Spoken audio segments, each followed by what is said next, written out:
Well, the commie coup might be over because China's getting ready to release yet another big flu that's going to wreck the way the world goes. So we'll talk a bit about what's going on there and what this could mean for the rest of the world. In other news, Texas House Democrats left the House, eliminating a quorum to prevent people from being able to vote on a voting rights bill that's coming up.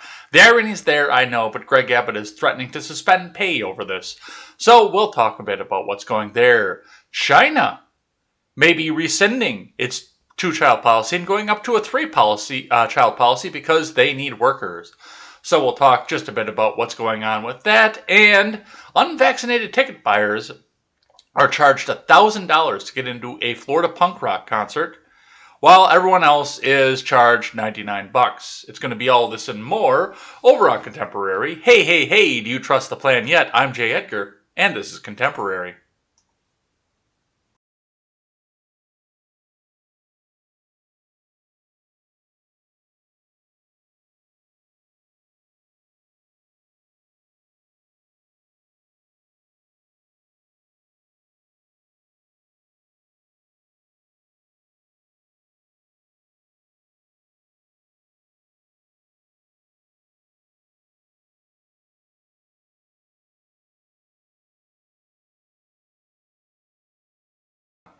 Well, good morning, everybody. Welcome to Contemporary. My name is Jay Edgar, and we have got some stuff to get to today. We don't have a bunch of stuff to get to today like we usually do, but we've got some stuff. Definitely a few things to go over, and some kind of stuff that they try to hide and sneak in over the holiday weekend, plus a little bit of stuff that was breaking this morning as well that we can talk about, and all kinds of fun shit to talk about. I mean, hell, they're even talking about Kimmy Schmidt in the news over the past 24 hours, which blew my mind. I'm like, Ellie Kemper, why do I know that name? Oh, that's that cute redhead from the Unbreakable Kimmy Schmidt. So we'll talk a bit about that to close out the show, plus Twitter trending. It's going to be all this and more over on Contemporary. Before we get started, though, head on over, check out my friends over at the Freedom Scoop Media Group. Pardon our dust, we are still under construction, but that will not stop you from going over and checking out great shows such as The Generational Gap, The Freckles and Brit Show, The R-Rated Conservative, The Breakdown with Birkenhoff, and The Daily Ignoramus, who we may or may not be rating at the end of this show, depending on how long this one goes. So if he's on, while we're on, we'll go over there and rate him. Otherwise, we will go over and see him anyway. I'll go hang out in the live chat with you guys as well. So go over there and check that out. Once we get the website back up and running, you can head on over there and help us support great creators, either by picking up some of our merch or coming on over there and helping us out that way too. So a lot of different ways you can do this, a lot of different ways that you can help, and a lot of different ways you can come and support our show and many others. So go and check that out and bookmark the page so you know when it comes back live. All right, looking in at the Dow for the morning here, we're looking in at a 34,529.45. This is exactly the same chart we looked at yesterday because the markets were closed yesterday. They're opening right now, so if we want to see where the trade futures go, we can just kind of sit here and wait, or we can move on with what's going on with this. We can wait and wait and wait. No, we're not going to do that. So we will look into this chart and see where this goes tomorrow, but it looks like it's possibly going to be good for the markets coming in. Probably with people out spending that holiday money. Man, were the roads packed over the past couple days. I came home on Sunday because I didn't want to deal with the traffic on Monday. And I had a bunch of work to do too, so there was that. But yeah, I didn't want to deal with any of the traffic on Monday. Plus, I wanted to be here with you guys as well. So there was that on top of it. But even on Sunday, at 9 o'clock in the morning, the roads were packed. So a lot of stuff going on with that.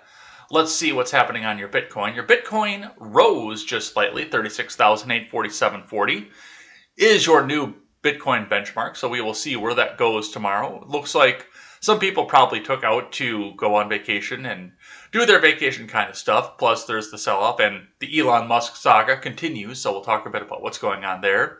Your gas after the holiday weekend coming in at the Costco is $2.65 up in Sun Prairie.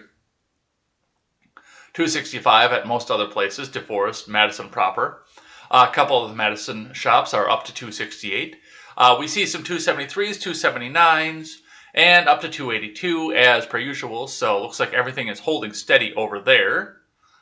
All right, let's get in and see what the investors have to say. From Investors Business Daily to start the morning, Dow Jones futures rise as market rally gains steam. Nvidia, Google are buys. Tesla rivals Neo. XPeng reports sales. From Ed Carson. Dow Jones futures rose modestly Tuesday morning, along with S&P 500 futures and Nasdaq futures. The stock market rally continued to strengthen last week, with more breakouts and buying opportunities picking up. But investors should step cautiously, ready to act in a still tricky market. Goldman Sachs stock, Nvidia, and Google parent Alphabet and General Electric are all in a buy range. Nvidia stock and Google are on the IBD leaderboard. Goldman Sachs is on Swing Trader and the IBD 50.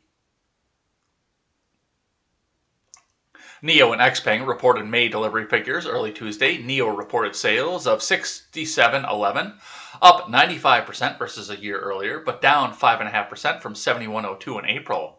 XPeng sales of $56.86 shot up 483% versus a year before, rising 10% from $51.47 in April. Li Auto and BYD will likely release May sales in the next couple days. Can Neo and its China EV rivals grab shares from Tesla in that huge auto market, or will chip shortages stymie the expansion plans? Neo in particular has warned that chip woes will limit production in Q2. On Tuesday, Neo said it expects Q2 production of 21,000 to 22,000 vehicles, implying June output will pick up to 7187 to 8187. XPeng and Li Auto, which recently reported earnings, see sequential growth in the second quarter.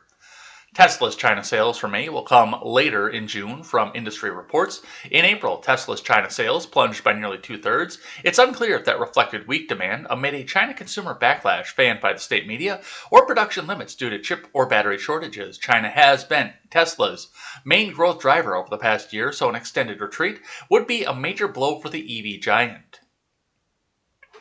Tesla has removed radar sensors from Model 3 and Model Y vehicles for the North American market. CEO Elon Musk has touted vision-only driver assist, but there are reports that chip shortages spurred the abrupt shift. Musk confirmed Sunday that Tesla also removed lumbar support from the passenger seat in Model 3 and Model Y vehicles, presumably due to chip shortages. He said recent Tesla price hikes reflect supply chain pressures. Neo stock reclaimed its 50-day line last week, with XPeng, Li Auto, and BYD, but all are still far below highs. Tesla reclaimed its 200-day moving average, moving backward to its 50-day. Early Tuesday, Neo and XPeng stock rose solidly. Tesla climbed 1%. Private equity firms KKR and Clayton, Dubilier and Rice will take Cloudera private for $16 a share, a 24% premium. The deal values Cloudera, a data cloud software firm, at $5.3 billion. Cloudera also reported better than expected quarterly results. Cloudera stock jumped 24% to $15.97 before the open. Finally, some meme stocks boosted by Reddit users remain in focus after GameStop and AMC Entertainment soared last week. GME stock left 26% with Friday's 13% slide. AMC stock vaulted 116%, hitting a record high. AMC Entertainment is taking advantage of sky-high prices, sending 8.5 million shares to Mudrick Capital for $230.5 million. AMC stock jumped and GME rose solidly early Thursday. Whether it's a squeeze play or buyers selling to new retail investors, AMC stock and GME stock have a huge amount of momentum, with bulls plowing into options, especially for AMC stock. Fundamentals are terrible. The long-term pitches for AMC and GameStop, which were struggling before the pandemic, come with enough grains of salt that they should come with a health warning. When a stock swings 20%, 40%, or more intraday with no clear reason, investors generally should steer clear and focus on trades where they have an edge. On your futures, Dow futures rose 0.7% versus fair value, S&P 500 futures advanced 0.6%, and Nasdaq 100 futures climbed 0.4%. U.S. markets were closed for the Memorial Day holiday. Crude oil prices rose solidly because people were traveling. An official China manufacturing index showed slightly slower factory growth in May, while the private Caixin survey found an uptick in manufacturing growth. Both reported building inflation pressures. European manufacturing gauges generally were above expectations. The U.S. ISM index is due out at 10 a.m. Eastern Time on Tuesday. And remember, Overnight action in Dow futures and elsewhere doesn't necessarily translate into actual trading in the next regular stock market session. So we've been away for 3 days. We don't know what's going to happen for this. It looks like AMC is actually probably going to go up because the theaters are opening back up and Disney's got a bright, shiny new movie that's going to go into every theater. So they're going to be that. But, the people are going to continue to try and blame this on the meme stock. It's a meme. It's a meme. Don't go for the meme. Don't take the meme stock. Well, if you think it's going to be an investment, take the meme stock. This is not official financial advice. But if your investor thinks you can make money off it, well, goddamn it, make money off it then, because that's your general desire to do so if you're going into the stock market, is to come back and make money off of it. I would go back and grab some AMC stock. I'm actually thinking about it, given the fact that that's opening back up and they're buoyed up by a bunch of money they had before. I see that rising. I really do. It's not a meme anymore now that the economy's opened back up, but they're going to continue to try to tell you it's a meme. Move that quick because that's not the one I want to do next. This is the one I want to do next.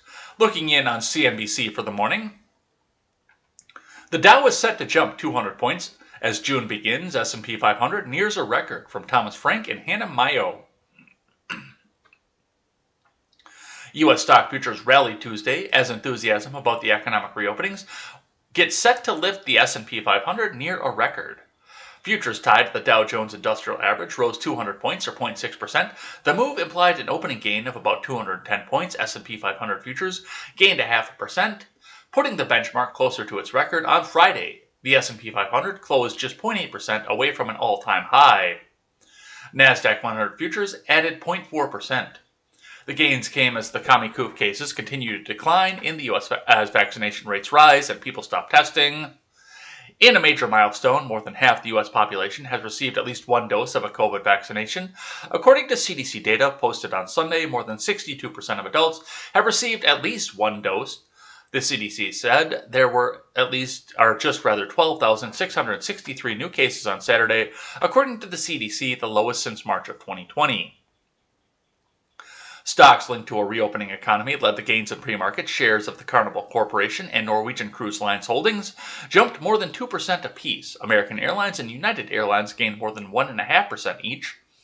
Boeing gained 1.8% before the bell after one analyst recommended investors discount near-term hurdles for the aircraft maker and buy the stock while it's still below where it traded in early 2020. Energy stocks gained from U.S. oil futures jumped nearly 3% to above $68 a barrel. Exxon, Chevron, and Marathon Petroleum gained in pre-market trading as the summer travel season kicked off. Meme stock AMC was jumping again after selling $230.5 million in new stock to an investor. The shares were up 10% in pre-market trading after doubling last week. The moves in overnight trading come after the blue chip Dow and the S&P 500 gained 1.93% and 0.55% in May, respectively, to mark their fourth consecutive positive month. The small cap Russell 2000 rose 0.11% in May to post its eighth positive month in a row, its longest monthly streak win since 1995. So a lot of stuff looking at this, but we're still looking at inflation too. A key inflation gauge, the Core Personal Consumption Expenditures Index, rose 3.1% in April from a year earlier, faster than the forecasted 2.9% increase. Despite the hotter-than-expected inflation data, Treasury yields fell on Friday because they're not manipulated organically. They are being artificially manipulated, so the stock market people will stay in the stock market. If you can have inflation go up 3.1% over 2.9%, and the Treasury yields are still going down, there's somebody else pulling the strings in the background. So, other stuff to see with that. We've got a bunch of stuff to get to with that as well. So let's get into the news and close out the markets, starting with this one here from the Daily Wire. Breaking. China downplays first human case of H1N1 bird flu. Risk of large-scale spread is low. This is from Ian Howarth.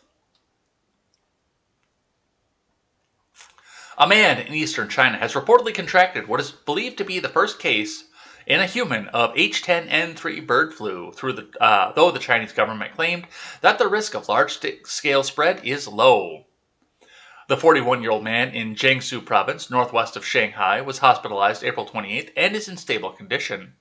The National Health Commission said on its website, according to the AP, no human case of H10N3 has been reported elsewhere, the commission said. The infection is an accidental cross-species transmission. The statement from the Chinese Communist Party's National Health Commission said, the risk of large-scale transmission is low. The NHC also added that the virus strain is less severe strain of the virus in poultry. The man was stable and ready to be discharged from the hospital, reported Reuters. Medical observation of his close contacts had not found any other cases.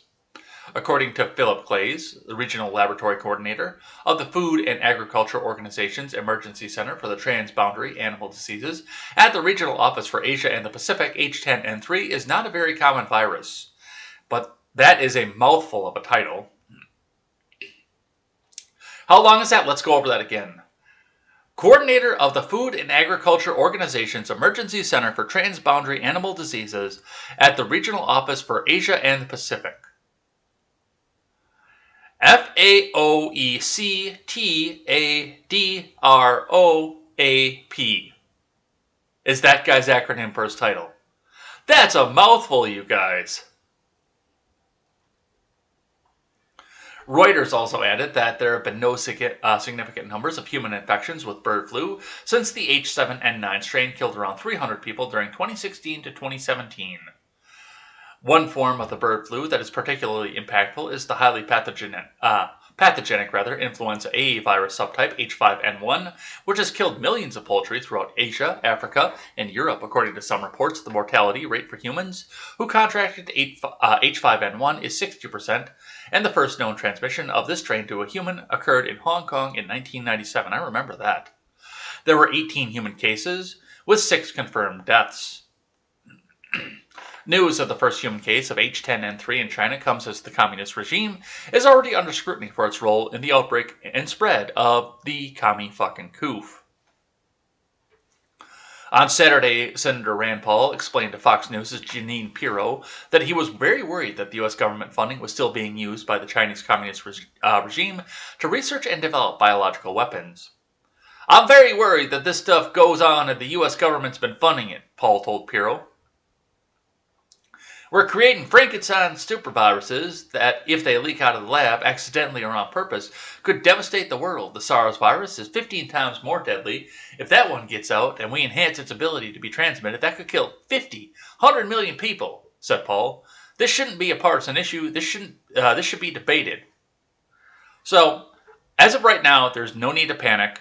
According to what they're telling us anyway, there's no need to panic. There's no need to go on with anything with this, but definitely something to watch because, you know, we just got done giving the government a massive, massive, massive power grab. And, oh, hey, there's H10N3 right there. You guys better stay locked in your homes forever once again. Oh, darn, you can't go back to work. This might come back out of China, you guys. Oh, that cruise that you liked that you wanted to do. Oh, darn, you can't do that. Travel? Oh, I'm sorry, man. I can't have you traveling either. I anticipate all this bullshit. I think this could actually happen. I don't know if it's likely to happen, but I think this could actually happen. So, something to watch, something to see, and something to pay attention to as we go in. But other than that, I mean, don't stop your life over it, but definitely pay attention to what the news is doing and how they're playing this one. And note the fact that the only outlet that's talking about it is the Daily Wire. So keep that in mind as well. All right, let's grab one here from Fox 61. A little bit of Memorial Day news for you guys. Number 1, out of Hartford, Connecticut, crane cable at CCSU perceived as news. University says it's not, but will remove it. From Gabby Molina and Bill Flood. A flag hanging from a cable at a construction site at Central Connecticut State University drew some attention Saturday night because for several people, the cable ended in what resembled a noose.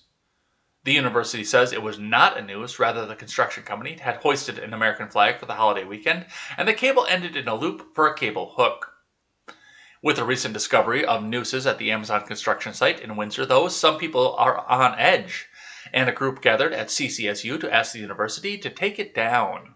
Ron Davis, president of the New Britain NAACP, said, regardless of what someone says about that, what I see as a black man, it's a noose, period. No ifs, ands, or buts about it. Take it down. Community organizer Mimi Gonzalez said, we have to think about intention versus impact. If that's not the intention, then think about the impact you're having on the community. Their perception is mine as well, and it's all of ours, said Sal Clintorino, CCSU's chief operating officer. We want to be respectful and understand when we look at that from afar, it's concerning. You can certainly perceive that as looking like a noose. And so, even though it's a loop hook, it's a steel cable, we're going to lower it and we're going to remove it. Are you kidding me? What else is a noose? I mean, is this white power now because it loops? It looks like a fucking noose? Cable. Here. We got cable over here on my desk. What? Is this a noose? Did I make a noose here? What the? This is going too far. This shit is going too far. A pull cable. It's a noose. Nooses at construction sites everywhere. Nooses, nooses, nooses. I would not tie it in a noose. I would not eat them with a moose. What the hell? What the absolute hell? But this is the point that we've got to in this country. It's not a noose. That much I can promise you. People have been using loops on a rope since people have learned how to make a rope. Since people learned how to thread leaves together and build a rope, people have been making loops in them in order to tie stuff off. And here's the other side of this, and this is the part that pisses me off more than anything else. Especially given my history and the struggles that I had with self-harm, a noose is not exclusive to black people, so there's not even a racial component to this. I don't understand where this came out of this either. Judas Iscariot himself was Jewish. How did he kill himself? With a noose. How did they hang all criminals in the Old West? How was capital punishment dished out in Europe during the revolutions? How did they kill their politicians? How did they do it in the Old West? This is not a racial thing. As much as they keep wanting to try and tell you this, because everything's got to be fucking racist at this point. It is not racist. This is not a race thing. So you can go and fuck yourself if you think that you're going to try and make this into a race thing. It's not. But they will indeed continue to try. So that's what we see coming back up out of Connecticut. Let's grab one from ABC7 Eyewitness News out of Los Angeles, California. Massive American flag, several smaller flags stolen from Veterans Cemetery in Westwood. I've got no author given. A huge American flag and several smaller flags were stolen from a veteran cemetery in Westwood over the Memorial Day weekend, authorities said. Les Melnick, a spokesperson for the Department of Veterans Affairs National Cemetery Administration, said the garrison flag at Los Angeles National Cemetery was reported stolen sometime late Sunday or early Monday. The cemetery's gates were closed at the time, Melnick said. Veterans Affairs police are investigating the theft of the flag, which measures 25 feet by 30 feet. Melnick said the crime cannot be detracted in the slightest way from the honor and respect we pay on this Memorial Day to those servicemen and women who made the ultimate sacrifice for our nation, Melnick said. Rebecca Adams, volunteer at the Los Angeles National Cemetery Support Foundation, said it would be difficult to remove the flag that is usually handled by 3 people. It's so sad and shocking something like this would happen on Memorial Day, Adams said. The cemetery dates back to the late 19th century and is operated by the Veterans Administration. Okay. Dude, this one's going to turn up at some point. It's not exactly easy to hide a 25-foot by 30-foot flag. We'll most likely find this one. I'm almost certain of this. Either somebody's going to be stupid and put it up out in front of their yard because, America, I got me a flag. Or you guys are going to be able to smell the acrid smoke from polyester burning for miles and miles and miles and miles and miles and miles and miles and miles and miles and miles and miles on end. Because think about if you have something that's polyester that burns otherwise. Like, I don't know, a pair of pants that have to be flame retardant because OSHA says they have to be flame retardant. If you go out and burn one of those, you smell the smoke for a good mile in and of itself, depending on which way the wind blows.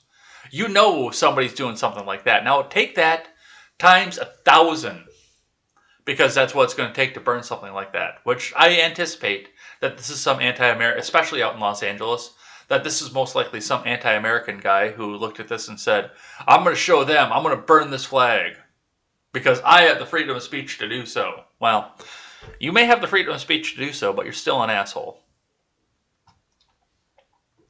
But yeah, that happened out in Los Angeles. So that's my little bit of Memorial Day news for you guys. Let's move on. Let's shift some gears here. No, actually, let's not shift gears because I've got some more Memorial Day news for you. From the Blaze, far-left governor of New York, Andrew Cuomo, blasted for sickening decision to use Memorial Day weekend to remember essential workers who died from the commie coup. From Dave Urbanski, Democratic New York Governor Andrew Cuomo has received an earful of anger for using Memorial Day weekend to remember essential workers who died of COVID-19.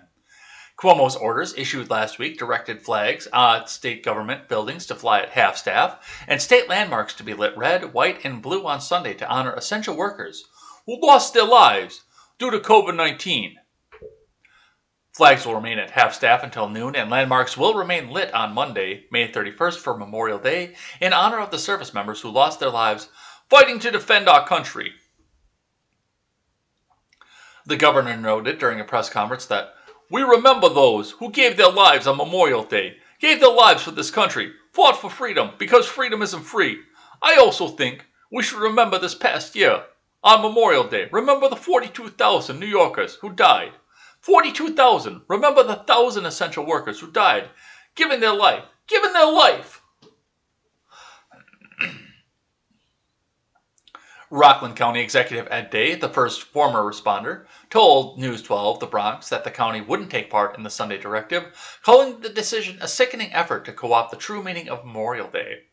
Others had similar reactions. Gold Star wife Michelle Garcia, who lost her husband Justin in Iraq in 2006, when she was 6 months pregnant with their son, told the station she was outraged by Cuomo's directive and wrote him a letter asking him to reconsider. We have Memorial Day to honor our fallen. We have Veterans Day to honor our veterans, Garcia told News 12. Our essential workers do deserve that, but our fallen heroes deserve this weekend, and Memorial Day to be about them. WGRZ-TV said it asked Dan Frontera, an Iraq War veteran and organizer of the Afghanistan-Iraq Memorial at the Buffalo Naval Park, and David Whipple, who lost his son Blake in Afghanistan, about Cuomo's decision. There are a number of days that recognize the military, but Memorial Day is the only day that recognizes the fallen soldiers, Navy, and it's all about them, Whipple told WGRZ. And I can respect the intent to go out, and I don't say this often about Andrew Cuomo either, so take this as it will. I can respect the intent behind going out there to say, okay, well, we want to go and honor the people who passed away from being frontline workers. But to do it on Memorial Day, that's the part that bothers me. Which I believe bothers all the other veterans as well. I mean, that's what I'm taking out of this article. That's what bothers them as well, the fact that they're using Memorial Day to do this. You know what would be an ideal time to do this kind of little fucking publicity stunt, Andrew Cuomo? There is an ideal day of the year that we could do this, and it's one that's well known and celebrated just as much as Memorial Day. You know what the great time to honor the fallen workers from the commie coup would be? Labor Day! A day that's all about workers! Hear me out. We come out and we light everything up, red, white, and blue, on the first week of September and say, hey, essential workers who gave your lives for the commie coup, we honor you today because today is the day for workers. We honor you on this great Labor Day. That would be the time to do it. I mean, if I'm wrong, tell me. If I'm if I'm right and you think this is a good idea, hit 0 in the chat. If I'm wrong and I'm out of my fucking gourd, hit 1 in the chat. Let's see what you guys are saying about that. Some concerns from community members after seeing a noose-like rope hanging from... Go away. Shut up. All right, but that's what I have to say on that. So that's what we see coming out of that. Let's grab one from CNN. Texas Democrats leave House floor, effectively blocking passage of restricted voting bill for now. And I love the new title that they put under these news stories up here at CNN. Voting rights are under attack. Oh my God, it's the worst thing in the world, voting rights. We can't just go to 10 different precincts and vote anymore. They're under attack. This is from Eric Bradner and Diane Gallagher. Texas Republicans push to enact a slew of new voting restrictions was stymied, at least for now, by Democrats who walked off the State House floor late Sunday night, leaving the majority Republicans without a quorum they needed to approve the bill in the final hours before a midnight deadline. The move effectively killed Senate Bill 7 for this year's legislative session, but could soon be revived. Republican Governor Greg Abbott tweeted Sunday night that he is adding election integrity to a list of topics lawmakers will address in a special session he plans to call. Ensuring the integrity of our elections will be added to the special session agenda, he reiterated on a statement on Monday. I expect legislators to have worked out their differences prior to arriving back at the Capitol so they can hit the ground running to pass legislation related to these emergency items and other priority legislation. During the special session, we will continue to advance policies that put the people of Texas first.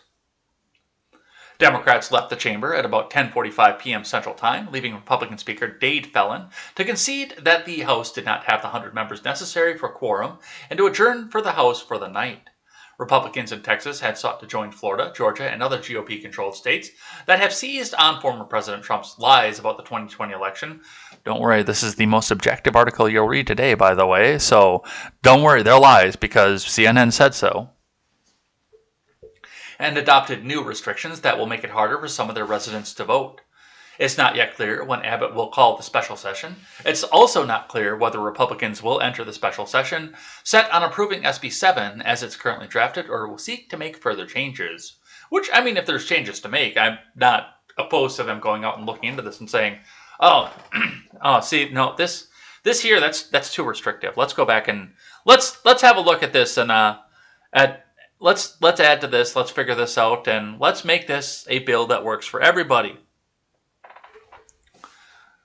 A source tells CNN that Representative Chris Turner, the House Democratic Caucus chair, sent a text message to all of its members at 10:35 p.m. local time that read, "Take your key and leave the chamber discreetly. Do not go to the gallery. Leave the building." Democrats' decision to leave the House floor and block the bill's passage came after hours of contentious debate, including Republicans refusing to take questions from Democrats about what the bill would do. We used all our tools in our toolbox to fight this bill, and tonight we pulled out the last one, said Representative Nicole Collier, who chairs the Texas Legislative Black Caucus during a midnight news conference at a church in East Austin. We're no longer going to stand and let them continue to push measures to disenfranchise our voters. Well, here's the reality.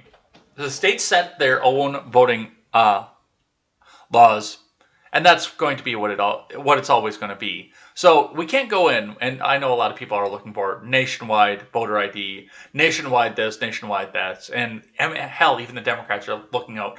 Nationwide, everybody go out and vote willy-nilly, without an ID, without anybody knowing who you are, what district you're supposed to be in, anything else like that. Let's all do mail-in, let's do this. I have not read this bill that's going down the floor, so I cannot speak to what's in it. But what I can look at is what could possibly, and I don't understand Texas, their various ways of doing things either. I know that it does look like Abbott is going to call a special session, which then will come back, and this will probably make front page news as we go along with it. As more and more people come up and say, see how evil Texas is? They're so evil. How can we possibly have Texas in our union? They're so evil. We need to move everybody over there and take them over as Democrat. I know in Wisconsin, and this is going to go on the majority versus minority too, because, I mean, hell, even the Democrats are looking out. Nationwide, everybody go out and vote willy-nilly, without anybody knowing who you are, what district you're supposed to be in, anything else like that. Let's all do mail-in, let's do this. I have not read this bill that's going down the floor, so I cannot speak to what's in it. But what I can look at is what could possibly, and I don't understand Texas, their various ways of doing things either. I know that it does look like Abbott is going to call a special session, which then will come back, and this will probably make front page news as we go along with it. As more and more people come up and say, see how evil Texas is? They're so evil. We need to move everybody over there and take them over as Democrat. if the Democrats are in the minority, then they really can't stop the special session the way that we've been doing in Wisconsin for as long as we have been doing it in Wisconsin. See, Tony Evers keeps trying to call special sessions to force Republicans in the state assembly here in Wisconsin to take the Medicare expansion from the federal government so they can use that money for, I'm sure he's got other projects hidden for this. So he can go back and use that money for whatever little pet project he's got going in. And none of it's going to go to Medicaid anyway. And every time he tries to call the special session, Robin Vos just gavels it back out because the Republicans in the state of Wisconsin have a majority in the Assembly and the Senate too, by the way, by far. So they get in there, they all gather. Robin Vos says, "The session is adjourned," and everybody goes back on with their day. I don't think that's going to happen in Texas. I don't know, because they're blocked by quorum on this, according to this article, which means they don't have the required 100 members in the House to bring up a debate on something, which essentially kills the bill. I don't know if a special session follows those same rules, but it does look like Mr. Abbott does have another plan to go with that as well. Looking at this from NBC News, Texas Governor Abbott says he'll target legislature pay after Democrats block strict voting bill. From Shannon Pettypiece, Democrats vowed to continue to fight a Texas bill that would add restrictions on voting, as Republican Governor Greg Abbott threatened to cut off funding for the legislature if they do. "I will veto Article 10 of the budget passed by the legislature. Article 10 funds the legislative branch." Abbott tweeted on Monday, "No pay for those who abandoned their responsibilities. Stay tuned." Texas Democrats used every parliamentary tool at their disposal Sunday night to stop the bill, ultimately walking out to prevent a vote before the midnight deadline. Abbott said the bill would be added to a special session agenda to pass it. He did not announce a date for the special session. State Rep. Chris Turner, head of the House Democratic Caucus, said he and his colleagues in the State House will continue their fight, and he called on Congress to pass legislation on the national level that would protect voting. Well, see, you can't. It's unconstitutional. Uh-oh. Oh, there we go. Looks like I lost connection there for just a half a second. Democrats across the country threw their support behind the efforts to block the bill as Texas shapes up to be the next battleground over voting rights. President Joe Biden said over the weekend that the bill was an assault on democracy. And this goes up onto Georgia too. Stacey Abrams, former Georgia Democrat gubernatorial nominee, who's been leading the push for voting access in her state, tweeted congratulations to the Texas Democrats, activists and advocates for protecting the freedom to vote until the very last hour to defeat the Jim Crow 2.0 Bill SB 7. This is what happens when we fight. Now, I've got some stuff to say about this. I actually do. There are some things that I need to say about what's going on here. First and foremost, I do need to look at the federalism of this and who would be using what powers at what to make the complaints and make the claims if this was going the other direction. And I always look at this the other direction. If there was a slim Republican majority in the House and Senate with a Republican president who would be certain to sign it, DeSantis, especially since he did it in his own state, Democrats in state houses would be fighting tooth and nail to make sure that everyone remembered that it was the states that did voting rights and that the 10th Amendment was a thing and Article 2, Section 1 was a thing. They would be fighting tooth and nail to wrest the control from the federal government and put it back in the state houses. Which is why it's so funny to me that they come back and they try to do this at the national level.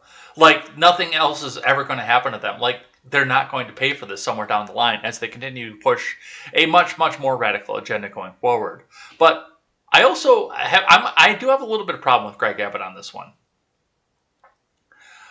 Because he said the bill would be added to a special session. He did not announce a date for the special session. But the big thing with this was no pay for those who abandoned their responsibilities. And this goes for me looking at the other side and actually having been from the other side at one point too, growing up in a union house and knowing how the Democrat process thinks as well.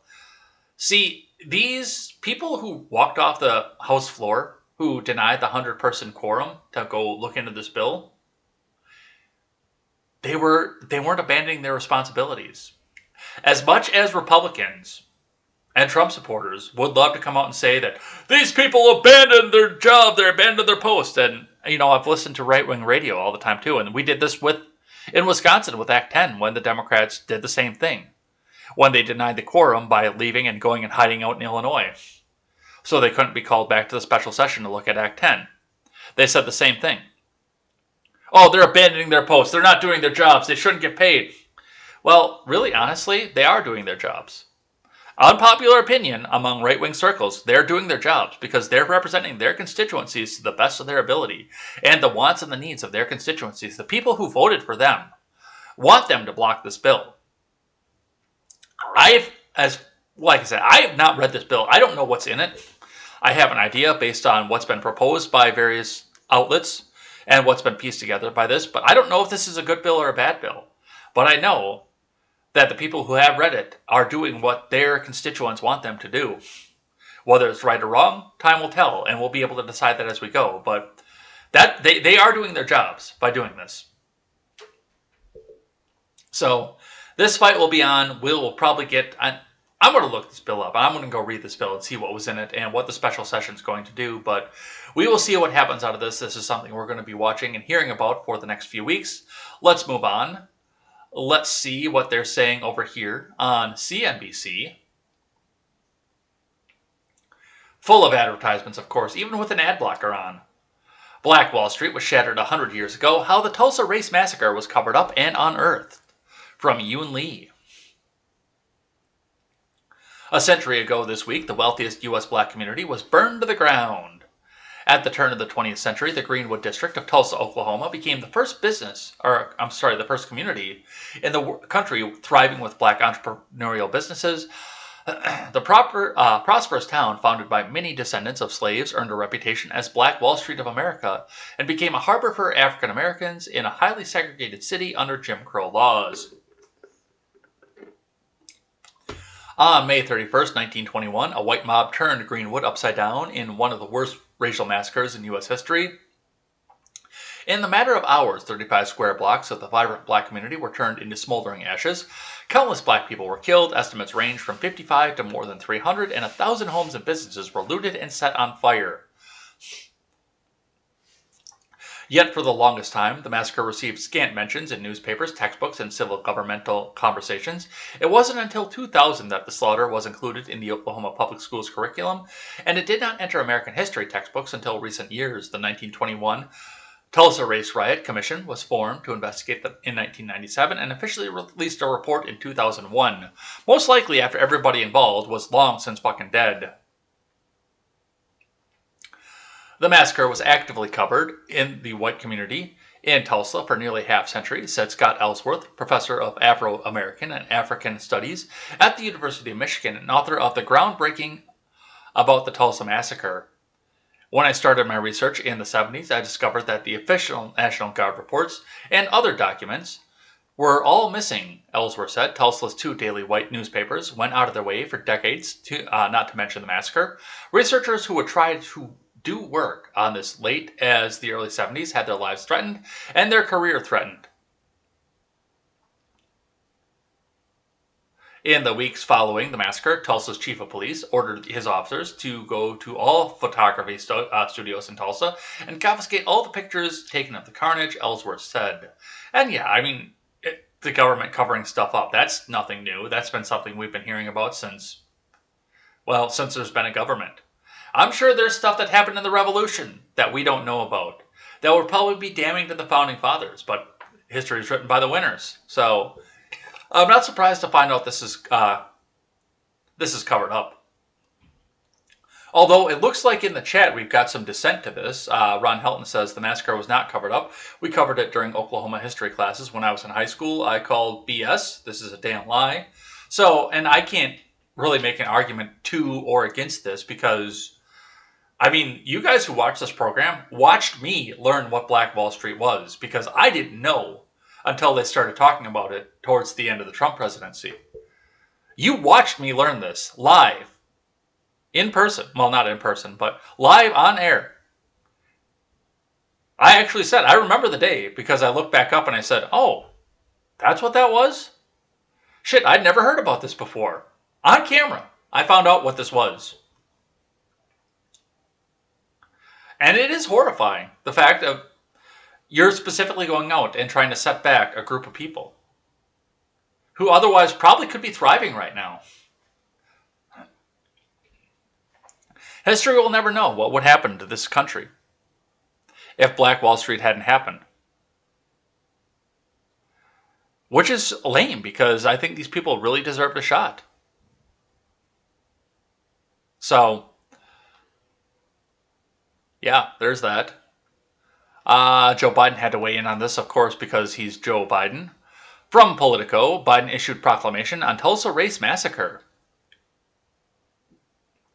From Ben Leonard, President Biden issued a proclamation on Monday to remember the 1921 Tulsa race massacre, calling on Americans to work to eradicate systemic racism and pledging to further racial justice. I call upon the people of the U.S. to commemorate the tremendous loss of life and security that occurred over these 2 days in 1921, to celebrate the bravery and resilience of those who survived and sought to rebuild their lives, again, and commit together to eradicate systemic racism and help to rebuild communities and lives that have been destroyed by it, Biden said in the proclamation. I love how he is the President of the United States, the head of the system, and he continues to talk about systemic racism. I would throw that word away if it was me. I want to move that article too. Let me move that quick. Where do I want that? I want that over here. Let's do that over there. On May 31st and June 1st, 1921, white rioters ravaged the wealthy black neighborhood of Greenwood, a hub of black-owned businesses and entrepreneurship known as Black Wall Street in Tulsa, Oklahoma. The riot killed hundreds of black people and left Greenwood reeling. No black people who survived the massacre or their relatives have been given compensation in return. Insurance companies declined most of black victims' claims, which were worth more than $27 million in today's money. About 10,000 community residents were left homeless. I call on the American people to reflect on the deep roots of racial terror in our nation and recommit to the work of rooting out systemic racism across our country, Biden said in the proclamation on Monday, in which he committed to work to remove systemic racism from policies, laws, and hearts. And the government's going to get involved in this once again, which means the government's going to take their cut off the top, because I don't know if you guys know this or not, but the government, if you give money to the government, they take a little bit of the money, 75%, off the top for operating costs, and that they give what's left over to the charity that they give to. I don't know if you guys know that about the government or not, but they take a lot of money back up off the top when they're giving a charity. Whereas we could set up a GoFundMe. We could do that on this program right now. We could set up a GoFundMe. We could hold a fundraiser. We've done it before. I could sit in front of this microphone for 24 hours and probably raise more money for reparations for Black Wall Street than the government would give out to them. They could probably raise more money, but they would keep a lot more of it up off the top.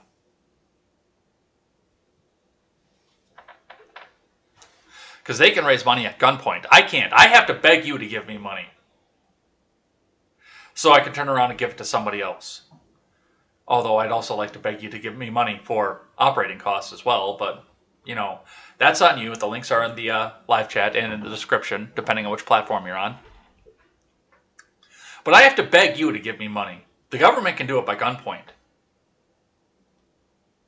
But I could still probably raise a lot more money. Let me rephrase that. I could still probably have a lot money left over after operating costs to give to Black Wall Street for reparations than the government would.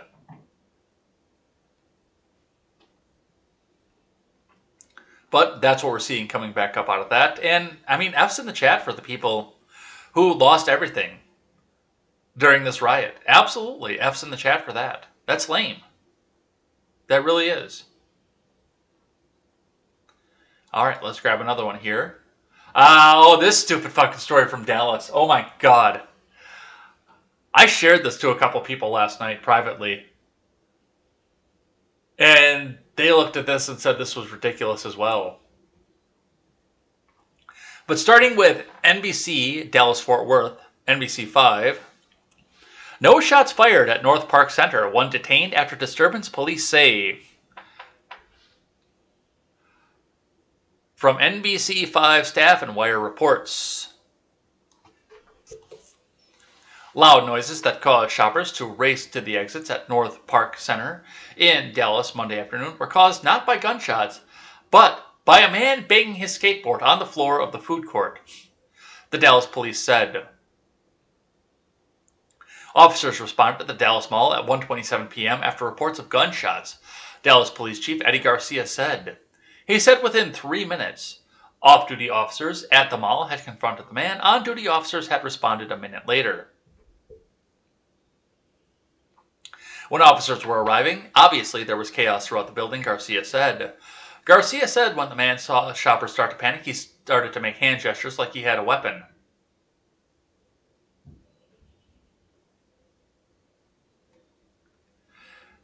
Well, that makes the dude an asshole.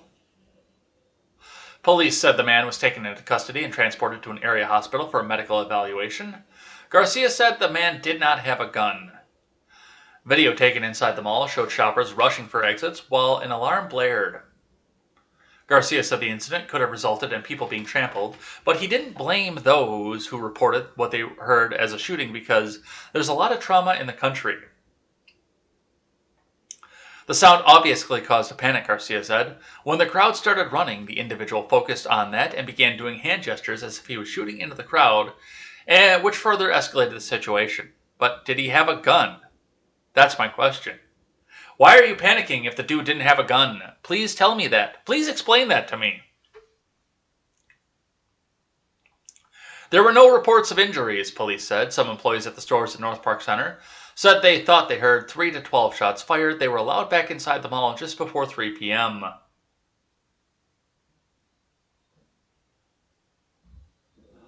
I'm sorry, how fucking stupid do you have to be? There is a distinct difference between those two sounds. And yes, I understand the panic of a lot of people in a large group saying, "Whoa, was that a shooting? Ethel, was that a shooting that I heard? We had better run, Ethel. Otherwise something bad could happen to us." This country is just so... They're begging to have another shooting is what they're looking for. And I mean, I know we've seen a couple in the past couple of weeks. And they've certainly not fit the narrative that everything else has been looking for. They're not rampant acts of violence like the Las Vegas shooting. They are more targeted situations that are going to fall by the wayside as soon as it's discovered they don't fit the narrative. But regardless, the guy making the hand gestures probably didn't help the situation. Let's grab another one on this from Fox 4 KDFW. Dallas PD, man with skateboard causes mass panic. Evacuations at North Park Mall. From David Centendry. Police say a mentally disturbed man used a skateboard to sound like gunshots, causing a mass panic at North Park Mall Monday afternoon. Videos on social media show people being evacuated from the mall around 1:30 p.m. Dallas Police Chief Eddie Garcia says a man was banging his skateboard in the food court and then made a hand gesture with his hands as if he was shooting a gun. People inside mistook the sound for gunshots and started running outside and taking cover. However, no shooting ever took place.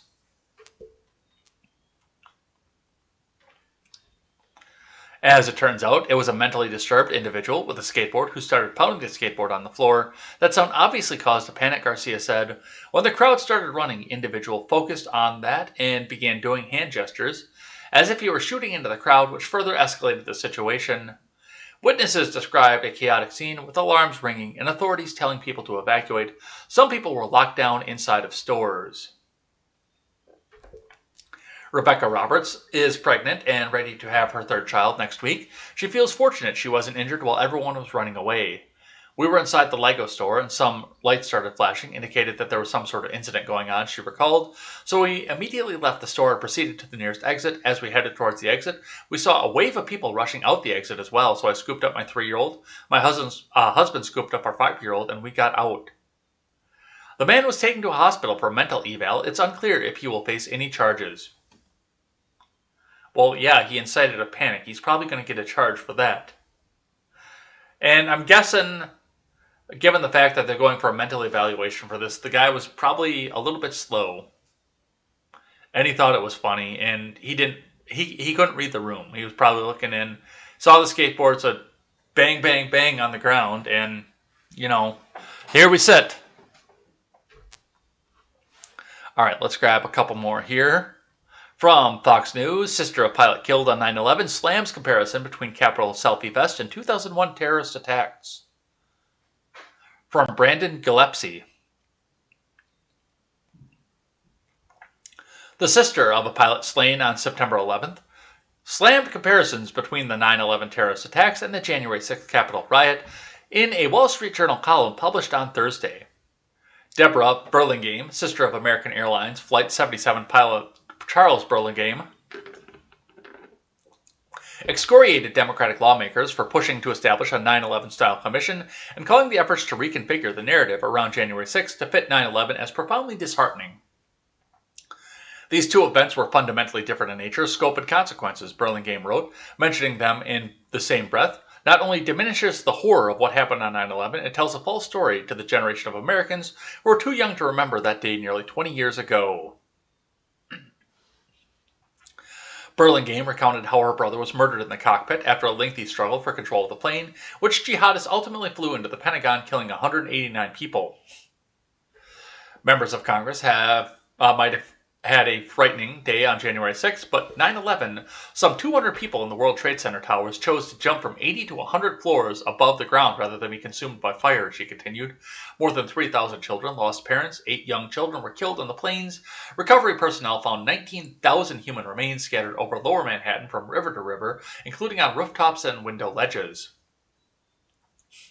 The attack shut down the nation's aviation systems and the New York Stock Exchange for days and destroyed acres of lower Manhattan and a section of the Pentagon, she noted. That rebuilding at ground zero is still incomplete and U.S. troops are still in Afghanistan nearly 20 years later. On January 6th, Congress resumed its session that evening, she wrote, pointing out the drastic difference in long-term effects between the 2 days. It's deeply offensive and sad that the brutal and harrowing memories of the worst terrorist attacks in American history are being deployed by political partisans, Burlingame wrote. They're using 9/11 not as an example of what the American people endured and overcame together, but explicitly to divide, to stoke hatred, and to further the political agenda aimed at stigmatizing the other party and marginalizing ordinary Americans from participating in the political process. That is the real threat to democracy. And absolutely, yes. Absolutely. This is the worst assault on our capital since the Civil War. Okay, well that's a little bit more palatable than this is our next 9/11. Which, yes, they use that to make another massive security bill as well. But this is our next 9/11 here, you guys. Oh my God! Oh, look at all the carnage here. 1 person died. We're going to tell you that 5 people died, but 1 person died as a direct result of what happened here. And oh my God, we went back to work that evening. It's a terrible thing, you guys.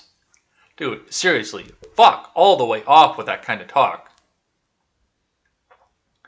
19,000 people, almost 20,000 people that they were finding remains from, lost their lives. Versus a woman who got shot by a Capitol Police officer. All right, let's look in across the world here. From the BBC, China allows 3 children in major policy shift. This is BBC, so no author given. China has scrapped its decades-old one-child policy in 2016, replacing it with a 2-child limit, which has failed to lead to a sustained upsurge in births. The cost of raising children in cities has deterred many Chinese couples.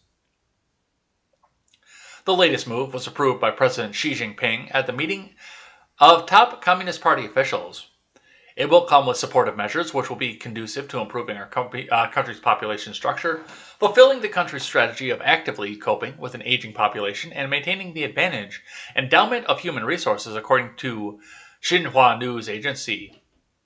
But human rights organization Amnesty International said the policy is, like its predecessors, is still a violation of sexual and reproductive rights.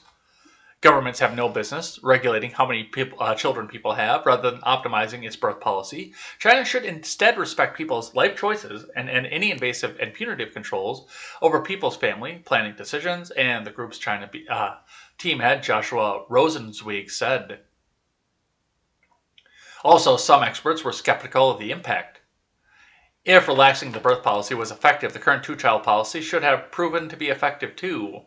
Hao Zhu, a senior economist at Commerce Bank, told Reuters news agency. But who wants to have 3 kids? Young people could have 2 kids at most. The fundamental issue is the living costs are too high and the life pressures are too huge. On a rainy, bleak day in Beijing, I was out buying coffee when the news broke. People started looking at their phones as they beeped and whirred with the headline flashing across the screen. China to allow couples to have 3 children. This is big news in a country which didn't start suddenly producing more babies when the one-child policy eased off to 2. In fact, many people were asking how a 3-child policy might mean more children when the 2-child version didn't, and why birth restrictions have remained here at all given the demographic trend. Very good question. One thought is that among those prepared to have 2 children, at least some parents will have 3. However, I've interviewed many young Chinese couples about this subject, and it's hard to find those who want bigger families these days. Generations of Chinese people have lived without siblings and are used to small families. Affluence has meant less need for multiple children to become family-supporting workers. And young professionals say they'd rather give one child more advantage than spread their income among several kids. So, a lot of stuff going on with that. But, yeah, I mean, I've read books on the subject, novel form. I started reading The Bear and the Dragon from Tom Clancy. And that's, I mean, right in the beginning of that book, they have a woman giving birth in China, and the doctor's pulling the baby down the chute to go and drown the baby right away. I believe, if I remember correctly, in the beginning of that book, the baby was saved eventually. But, you know, yeah, they'll go off and drown a baby if somebody goes outside the 2-child policy. That was back, and they eased it up to 2 children, 4 years ago, they said, 5 years ago? So, but there might be a reason for this as well. Let's read here from CNN Business. China's economy needs workers, but its 3-child policy may not fix the problem, from Lauren He. China's decision to allow people to have more children is a dramatic attempt to head off a worsening labor shortage that could weigh on the country's economic rise. The change in policy to allow couples to have 3 kids rather than 2, announced on Monday, is intended to improve China's demographic structure, deal with an aging population, and maintain abundant human resources for the world's second biggest economy, according to state-run Xinhua News Agency. Excuse me. The move is a huge shift for China, which only relaxed its long-standing one-child policy 6 years ago. But the pressure has been building since then, and just weeks ago, China reported an alarming decline in its labor force that economists warned could cap economic growth.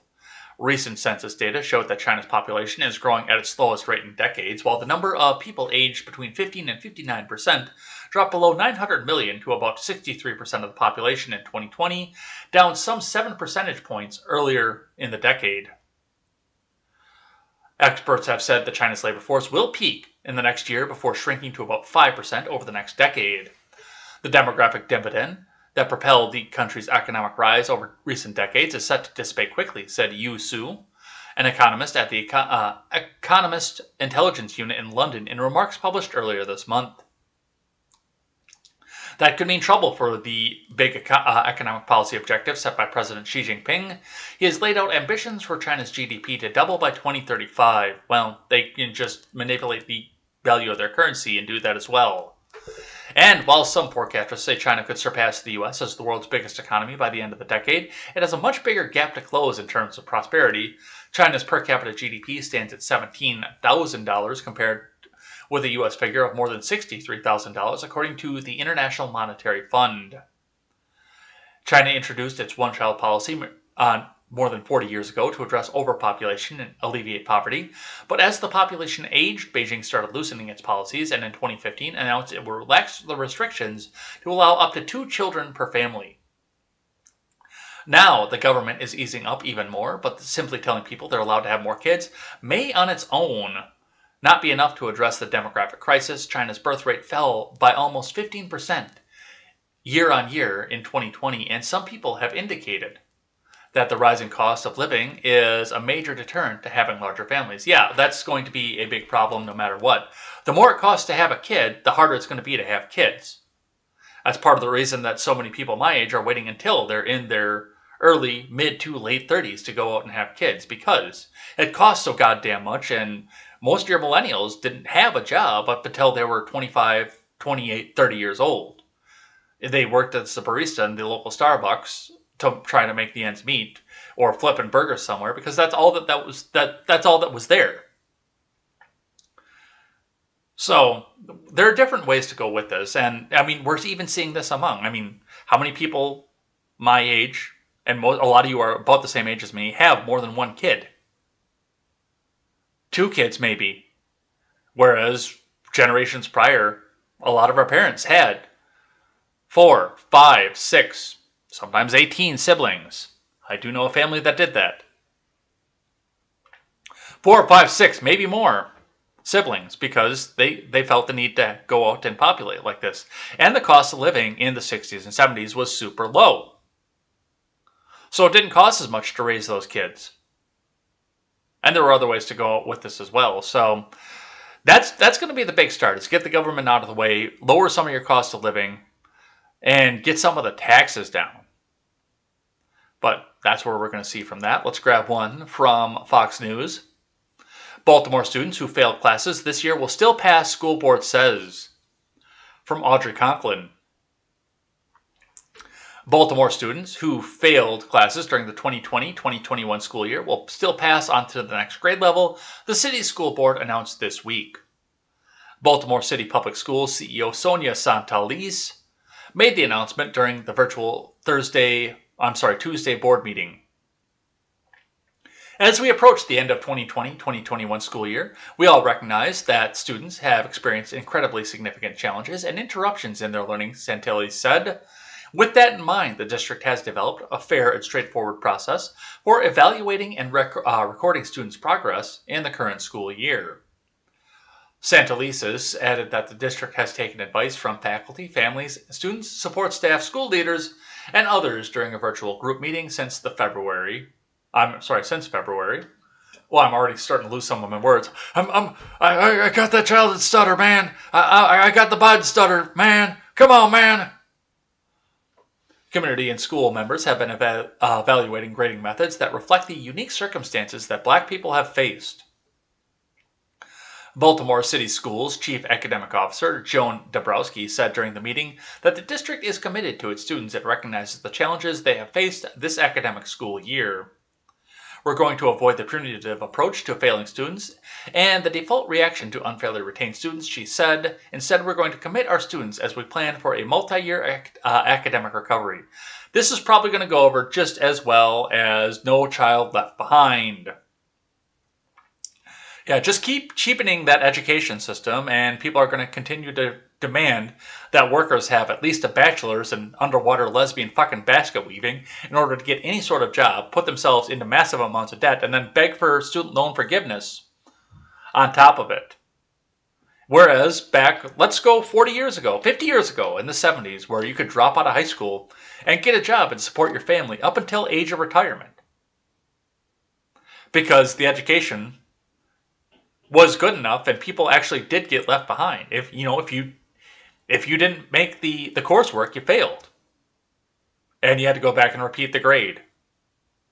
Which meant that you were competent to live a normal life by the end of high school. If you even made it to the end of high school. Hell, one of my uncles started a business as a high school dropout. And he did, I'm not going to say he's rich, but he did very, very well for himself. I will say that. With a 10th grade education from the 70s. And now nobody will even look at you unless you've got at least a bachelor's, but now you're going to have masters to compete with. Nobody will look at you until that point.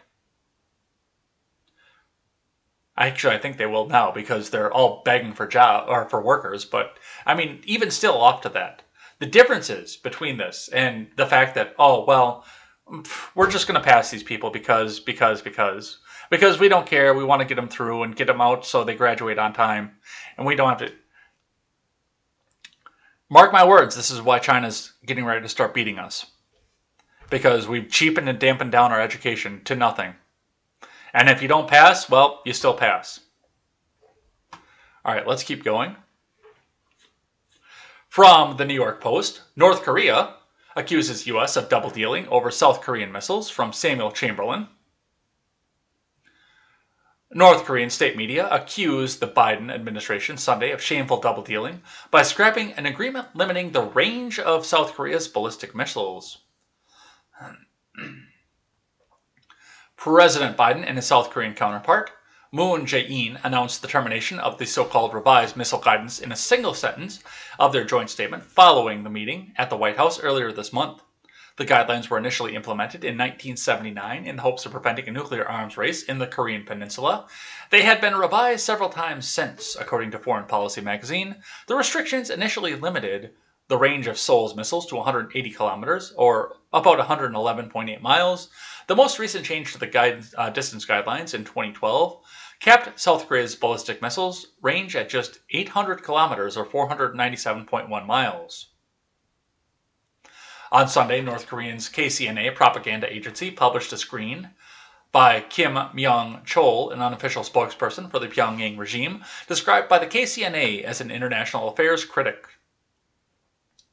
In the article, first reported by Reuters, Kim accused the U.S. of being engrossed in confrontation despite its lip service to dialogue, and claimed the termination step is a stark reminder that the U.S. hostile policy toward the DPRK and its shameful double dealing.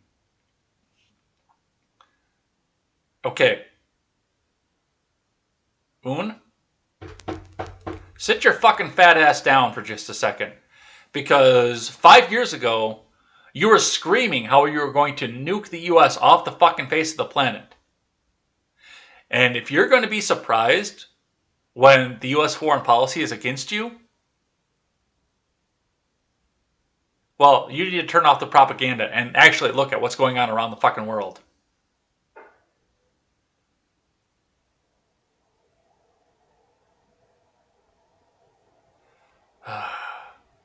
This little fat fuck.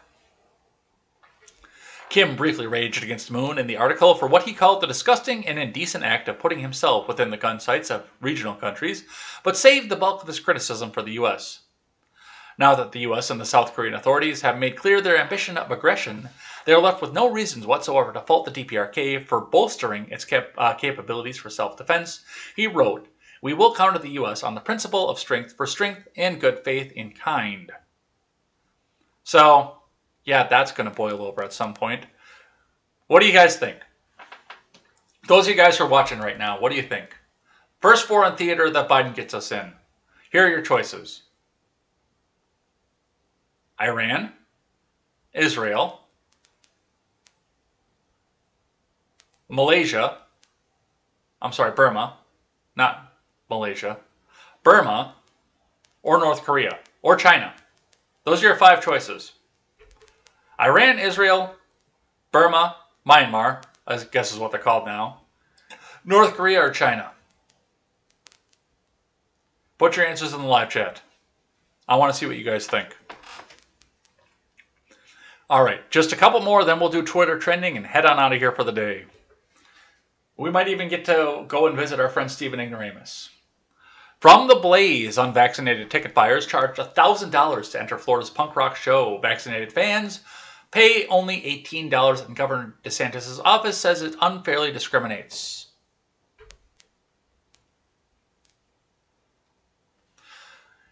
A Florida concert promoter insists he's not preventing unvaccinated fans from entering an upcoming punk rock show. Those without the COVID-19 jab absolutely can enter VFW Post 39 in St. Petersburg to catch headliners Teenage Bottle Rocket on June 26th. All they have to do is pay $999.99. As for fans who have been vaccinated, their tickets are $18. I'm not denying entry to anyone, promoter Paul Williams told the Washington Post. Where democracy goes to die in darkness, I'm just offering a discount. Of course, Williams' ticket prices fly in the face of Republican Florida Governor Ron DeSantis' recent executive order saying businesses aren't allowed to make patrons prove they've been vaccinated against the COVID-19. DeSantis also signed a bill into law, threatening violators with fines and thousands of dollars, the Post reported. In reaction to Williams' $1,000 per ticket for unvaccinated concert goers, the governor's office told the paper it's discriminatory. Charging higher ticket prices for individuals who do not furnish proof of vaccination unfairly discriminates against people who have enumerated rights under Florida law, Christian Pushaw, press secretary for the DeSantis office, told the Post in an email. Okay. We need to back the fuck up on this one here. Because as far as the charge, as far as the free market doing its thing, as far as everything else off of this, I don't actually have a problem with that. If you want to raise the prices for people and watch while your business goes away, as you lose a specific class of people, that's on you, and that's on your wallet and your bottom line. Personally, if I had a concert venue, I'd be throwing those fucking doors open saying, let me cram as many fucking people as I can in here because all of them are paying a bunch of money to come in here, and they're going to go and buy concessions and hot dogs and drinks and beers and everything else while they're in here, which puts more money into my pocket. But hey, some people own businesses and don't like fucking money. Here's what I'm having a problem with. What we're looking at is a concert promoter that's pushing ticket prices to the thousands of dollars for a punk concert. When? Please tell me when punk rock turned into follow all the rules and do what your government tells you to. This is the pussification of punk rock. And I don't know how the hell we got here. Punk rock is all about being an edgelord, being out there, not giving a damn what the establishment has to say. And the fact that we're coming to a point where all we're talking about is doing what the establishment has to say is a little bit sickening, I'm not going to lie. How did we get here? What do we do from here? Where do we go from here? I don't know. But this is not punk rock anymore. This is establishment bubblegum pop that advocates on following all the rules and doing what you're told. All right, from the Hill. Buttigieg, mask mandate on planes is a matter of respect. From Rima Raymond. Transportation Secretary Pete Buttigieg on Sunday defended mask mandates on airplanes and other public transportation as a matter of respect, despite the CDC guidelines that suggest fully vaccinated people can go without face coverings in a host of public areas both inside and outside.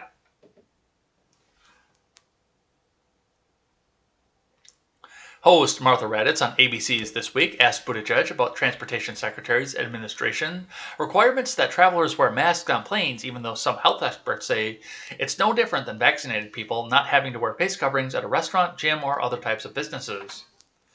Well, some of the differences have to do with the physical space. Some of them have to do with it being a workplace, and some of those transit and travel situations, people don't have a choice, Buttigieg said, adding that such decisions would continue to be guided by public health experts. Look, it's a matter of safety. It's also a matter of respect.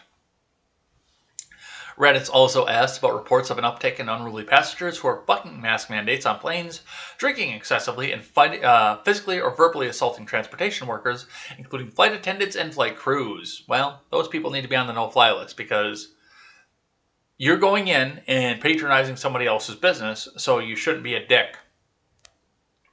That should be the one law that controls all of our interactions is don't be a dick. No, seriously, just don't be a dick.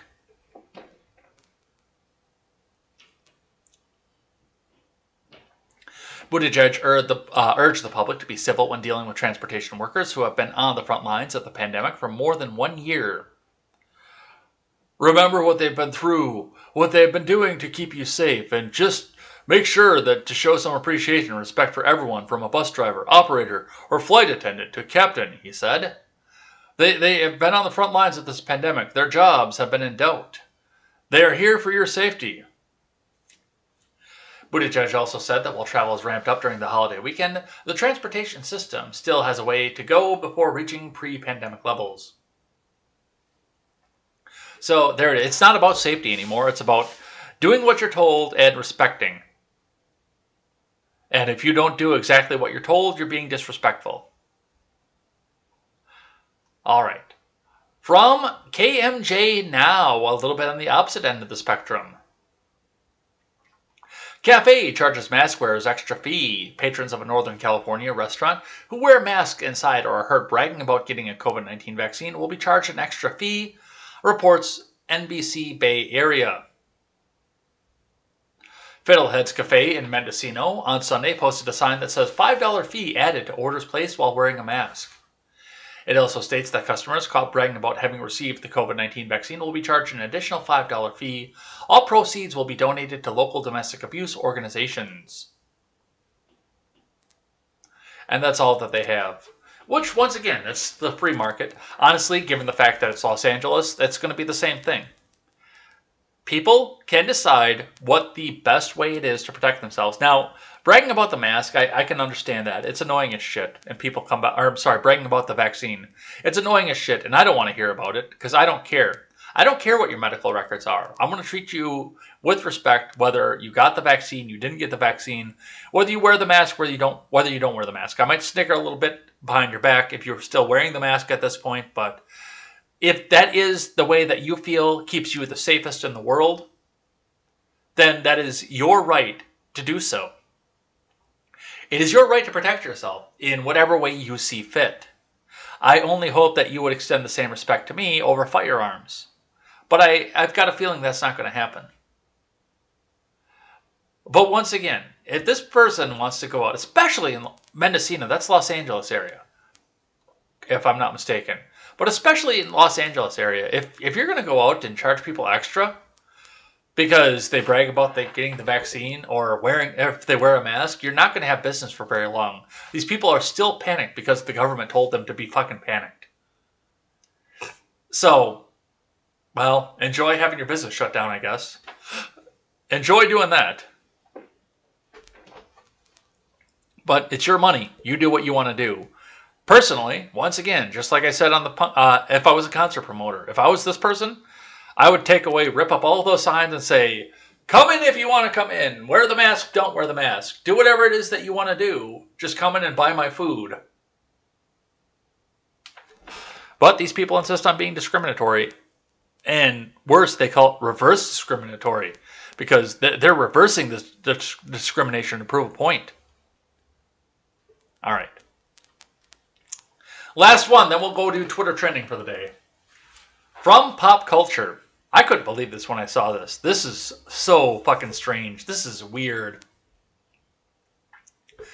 Ellie Kemper's past as veiled prophet, queen under scrutiny. From Daniel S. Levine. This is, I believe, the first time we've ever read from the publication Pop Culture on this program. But let's see what they have to say.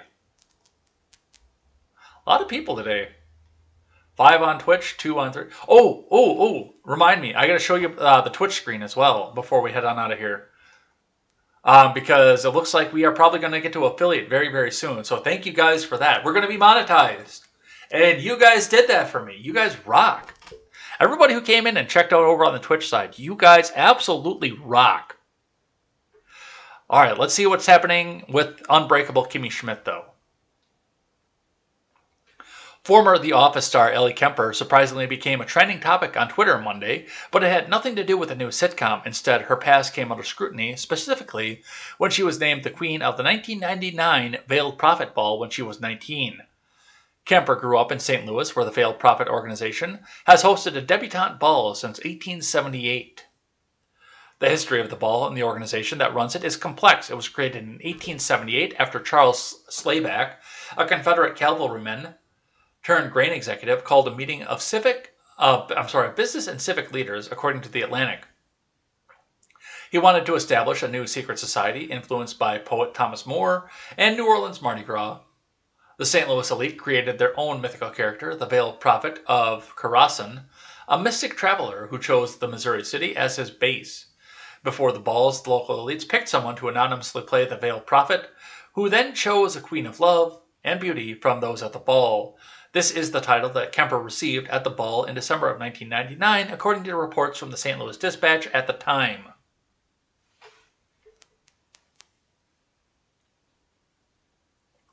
And I love this gif here, too. Yolanda Winston is a vaccine slut. Ellie Kemper's publicist checking their phone at the barbecue today.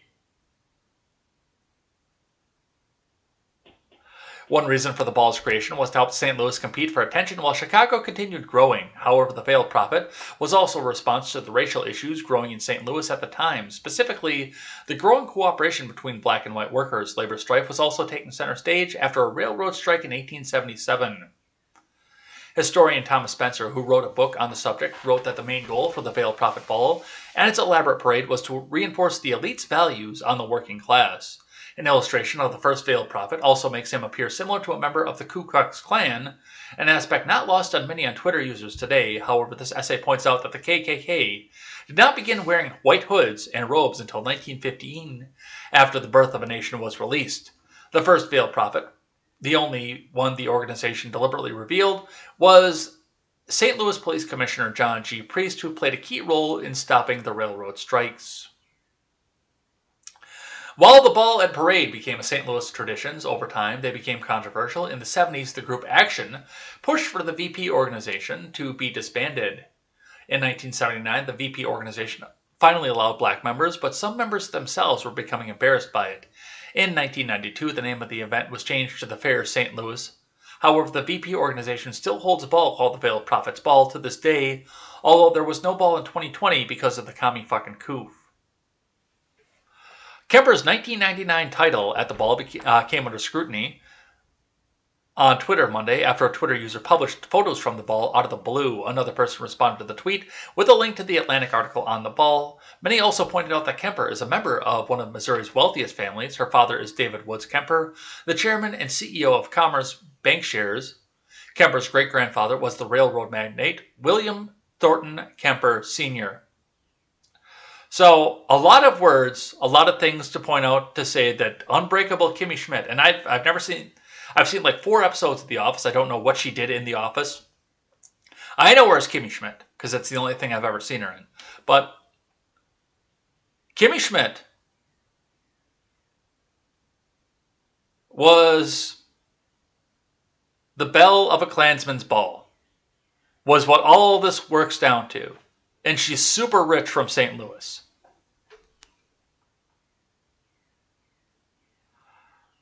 I don't know what to say about this. This is an entirely bizarre story.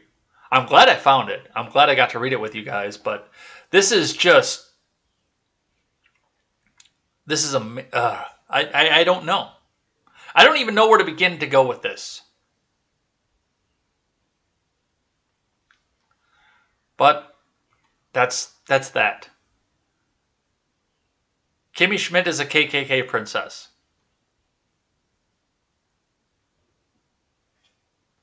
That's it. That's all I have. All right, you guys. We got to do Twitter trending and head on out of here. I do think that we are going to head on over and see our friend Stephen Ignoramus after this. But let's see what's trending on Twitter, and we'll go do that. So, on the Explore page... On trending, wow, this goes way quicker with the command center, by the way. All right, let's see here. U.S. trends, number 1, Happy Pride Month. It's here! Rainbows everywhere, you guys. Rainbows everywhere. Prepare to be surrounded by rainbows for an entire month. Everybody, Facebook is going to be rainbow colored. Twitter is going to be rainbow colored. Netflix is going to be rainbow colored. Everything is going to be rainbow colored. It's here. And I really don't care. I actually don't. So, happy Pride Month if you celebrate that. If you don't, well, enjoy it anyway. All right. Number 2, Thankiversary. This is a T-Mobile advertisement. But it is trending right now. So happy Thankiversary.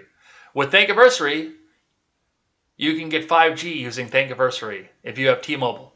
I don't know how T-Mobile constantly gets promoted on Twitter, but there's your number 2 trend. A T-Mobile advertisement.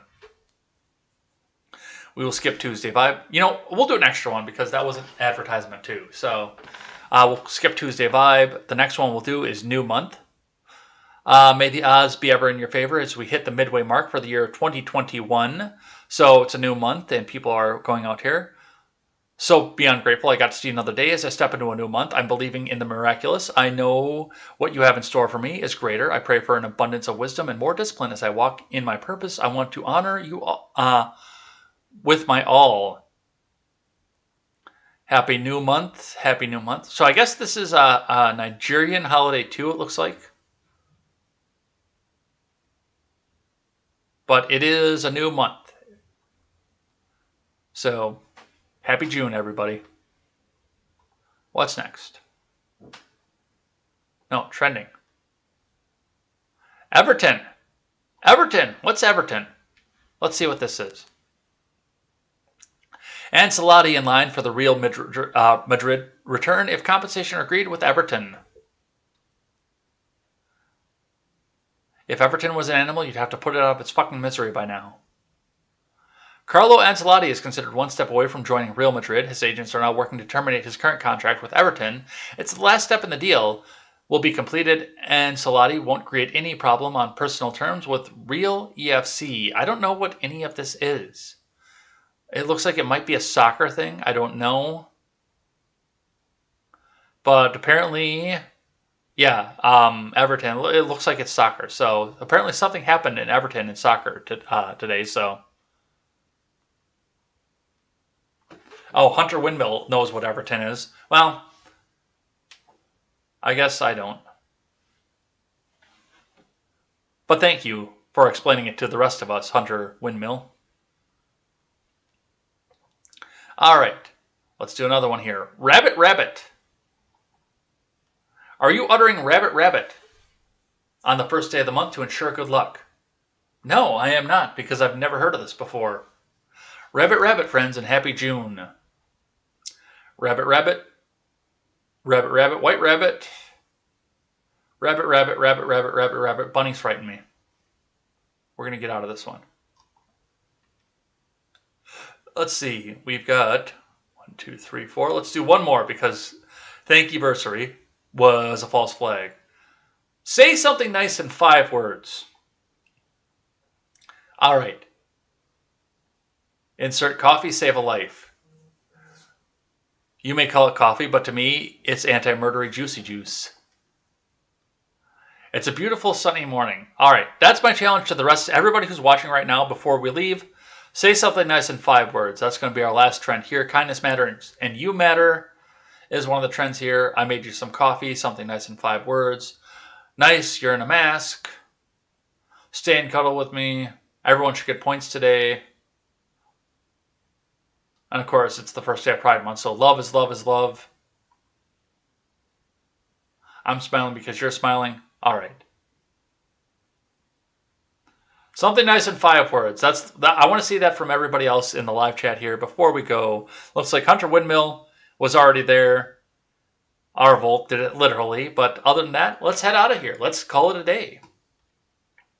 And with 9 o'clock, that probably means that Steve Ignoramus is on as well. So let's go and check that out.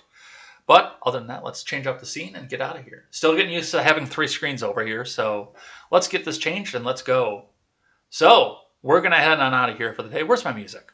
We got to have music for this.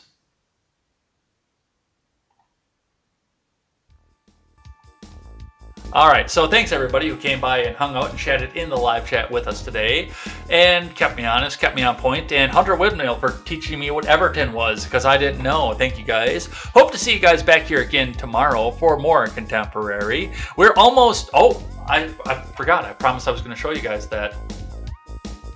Let's get this back up here because we're almost there. Let's get the stats up here. We'll get the manager up here. Yeah, 2.3 on average of 3 concurrent viewers. We got to go a little bit more, so keep coming in, keep hanging out on the Twitch side. You guys rock. We're almost there for affiliate, and then we can monetize off Twitch. It's always Twitch. But all right, let's change this back up here and head on out of here. So we'll be back here bright and early tomorrow for more Contemporary, more news. We'll see if we have a little bit more news than what we had today. It was kind of a slow news day today, but we'll still come back and see that. Hope to see you guys there. And those of you over on Twitch, continue to hang out with me even after you see the title card because we're going to go back and raid Stephen Ignoramus as well after this. So come back and hang out with us. Otherwise, we'll see you here tomorrow morning with more Contemporary. Until then, I'm Jay Edgar, and this is Contemporary. Take care.